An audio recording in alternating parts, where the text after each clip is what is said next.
This is the clinic for Etude number 85 from Max Pottag's book, Preparatory Melodies for Solo Work. Con fuoco. This is aggressive, agile work and is very common on high school auditions for all state or honor bands. One of the things that you're going to have is a rapid fire tongue when you're negotiating these sixteenths. Thinking about elevating the tongue, thinking more of D, D, D, D, D, D, D, D, D, D, D, D, D, D, D, D, more like a DI or a TI.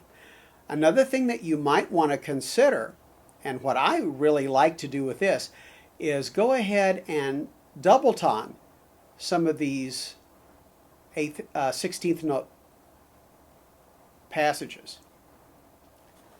When you double tongue, it actually allows more air into the horn because there's less blockage of the windway with the tongue.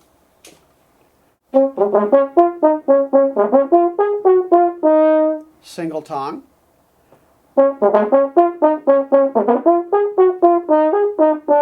Double tongue. I think it makes it a little bit nicer sounding. Watch your rhythm in the second line where we have the jagged triplets. If we put the subdivision on, 1, 2, 3, 2, 2, 3, 1, 2, 3, 2, 2, 3, then that 16th note comes right in the middle of a click.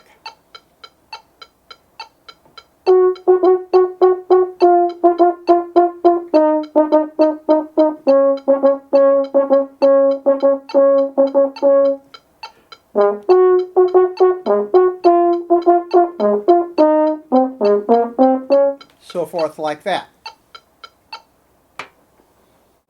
There are several instances where use of the B-flat horn exclusively might make your job a little bit easier.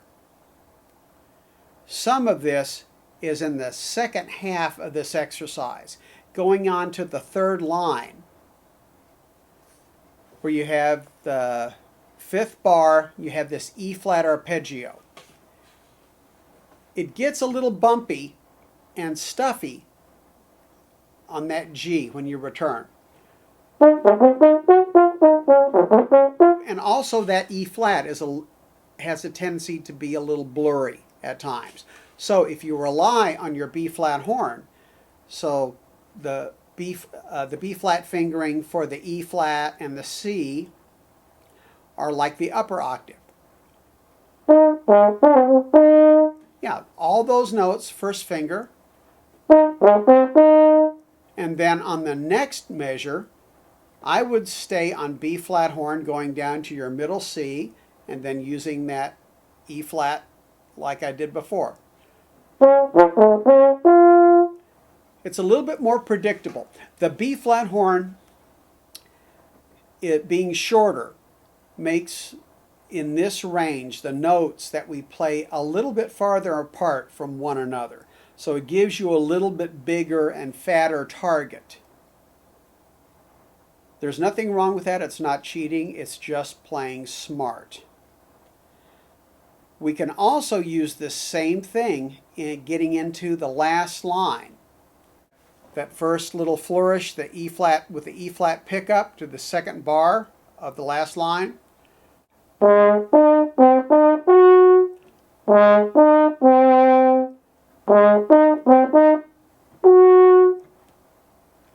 You could do it either way. Find out which one is easier for you. You're just going to have to make sure that you're listening for an E-flat major. So you have the fifth. So he's mixed it up a little bit. So you got to listen for it.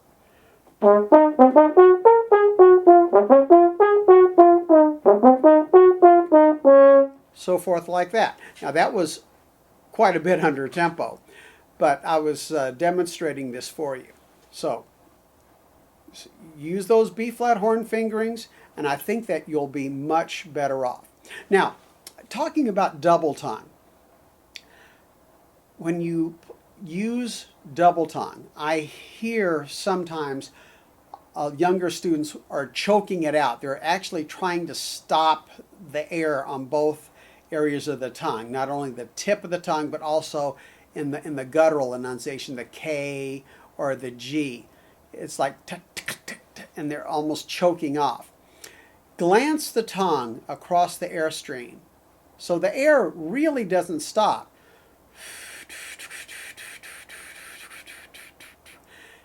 Even though the tongue will sound correct, it's going to allow more sound getting into the instrument, thus having better projection if you use that glancing blow.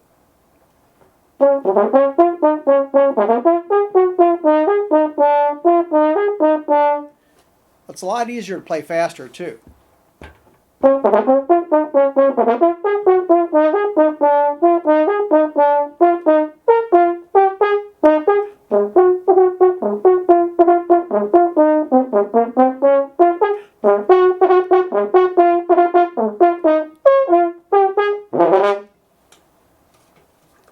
A lot easier. Let's hear what this exercise is like in its entirety.